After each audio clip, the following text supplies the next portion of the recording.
மயிலாடுதுறை மாவட்டம் சீர்காழி அருகே வள்ளுவக்குடியில் அரசு ஆரம்ப சுகாதார நிலையம் கடந்த 25 ஆண்டுகளுக்கு மேலாக செயல்பட்டு வருகிறது.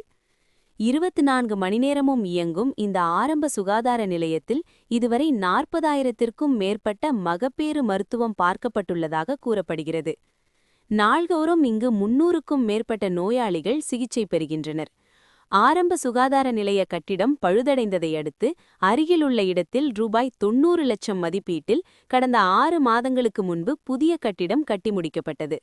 ஆனால் அந்த புதிய கட்டிடம் நீர்நிலையை ஆக்கிரமித்து கட்டப்பட்டுள்ளதாக தனிநபர் ஒருவர் வழக்கு தொடரப்பட்டதை அடுத்து புதிய கட்டிடம் திறப்பதில் சிக்கல் ஏற்பட்டுள்ளது. இந்நிலையில் நேற்று இரவு ஆரம்ப சுகாதார நிலைய வளாகத்தில் உள்ள சித்தா பிரிவில் பழுதடைந்த பொருட்களை சுகாதாரத்துறையினர் லாரியில் ஏற்றியுள்ளனர்.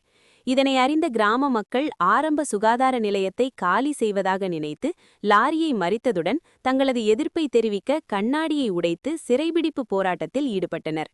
இரவு முழுவதும் தொடர்ந்து மக்கள் போராட்டம் இன்று காலையும் தொடர்ந்தது. தகவல் அறிந்த சீர்காழி ஆர்டிஓ சுரேஷ், தாசில்தார் அருள்ஜோதி மற்றும் மயிலாடுதுறை ஏடிஎஸ்பி ஜெயக்குமார், சீர்காழி டிஎஸ்பி அண்ணாதுரை ஆகியோர் தலைமையில் 100க்கு மேற்பட்ட போலீசார் வள்ளுவக்குடி ஆரம்ப சுகாதார நிலையத்தில் குவிக்கப்பட்டு வருவாய், சுகாதாரத்துறை, சித்தா பிரிவு அதிகாரிகள் மற்றும் போலீஸ் அதிகாரிகள் போராட்டத்தில் ஈடுபட்டவர்களுடன் பேச்சுவார்த்தை நடத்தினர். அதற்கு மக்கள் உடன்படாமல் எதிர்ப்பு தெரிவித்து தொடர் போராட்டத்தில் ஈடுபட்டனர். இதையடுத்து போராட்டத்தில் ஈடுபட்ட 200க்கும் மேற்பட்ட பொதுமக்களை கைது செய்தனர். இதனால் ஆத்திரமடைந்து பொதுமக்கள் தமிழக அரசை கண்டித்து கோஷங்கள் எழுப்பினர். தொடர்ந்து போலீசார் சிறைபிடிக்கப்பட்ட லாரியை மீட்டு எடுத்துச் சென்றனர். இச்சம்பவம் அப்பகுதி பொதுமக்களிடையே அதிருப்தியை ஏற்படுத்தியுள்ளது.